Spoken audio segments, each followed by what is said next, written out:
Constipation in babies is a common thing, but when it comes to chronic, it's not a common thing. It is more irritability, more discomfort, and a very low appetite in babies. So let's explore what causes this chronic constipation in babies and foods that may contribute to it. Let's talk in this video.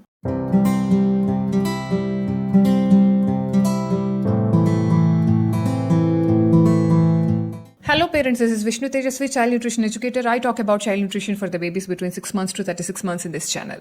What causes chronic constipation? First one is low fiber intake. A diet lacking in proper vegetable intake, fruit intake and grain intake may cause this. First one is low fiber intake.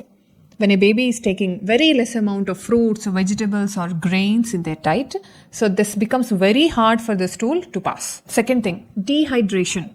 When there is no proper amount of water in the body, then stool will become very tight and it finds very difficulty to pass through. Usually, babies get this maximum amount of water from the breast milk and formula feeding.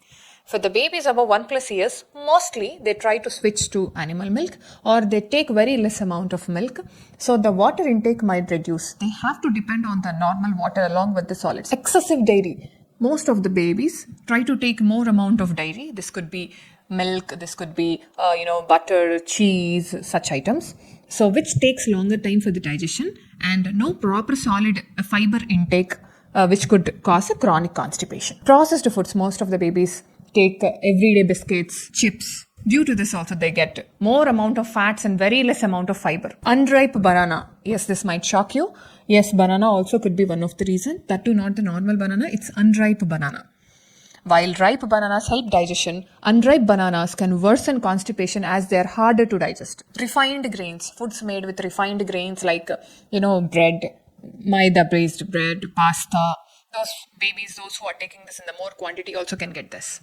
Too much of fiber and very less water. This could also cause chronic constipation, which means those who are offering sattu mavu or ragi or multigrain cereal powders every day in the baby's diet, more than one meal in the day, could also cause this because it's excessive amount of fiber going inside and it needs more water to digest, but baby is taking very less amount of water, which could create like a substance inside this high fiber content food, and this might also finds very hard to pass. So how to prevent or manage this chronic constipation? Balance fiber and water. Ensure your baby's diet has right amount of fiber accompanied by the sufficient water to support digestion. Second thing is add rich fiber foods in your baby's diet. Include pea fruits in your baby's diet every day, which are pears, papayas, prunes, vegetables like spinach, pumpkin, and whole grains like oats and quinoa in your baby's diet. Offer more fluids. Ensure your baby is getting enough water or fluids, especially if they are eating more solids. Babies above 1+ years need some water. Using probiotic foods is the key. Curd or yogurt. Giving curd or yogurt for your baby improves gut power, improves gut bacteria and also improves digestion as well. Limit dairy and processed foods. Babies, those who are taking more milk in a day, more animal milk in the day, they have to reduce this because even solid intake should be there because the fiber intake should be there from the solids. So if you can reduce the quantity of milk, so babies above 1+ years maximum needs 450 to 500 ml of milk. Those who are giving more than 600, 700 ml, you have to reduce it. Ensure movement.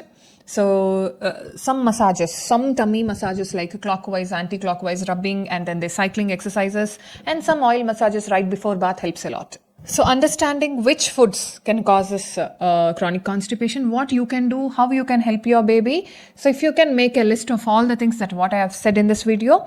So also along with this, a right medication which is recommended by the pediatrician will definitely improve this condition. Finally, a happy tummy means a happy baby. I hope this video helps you a lot. See you in the next video.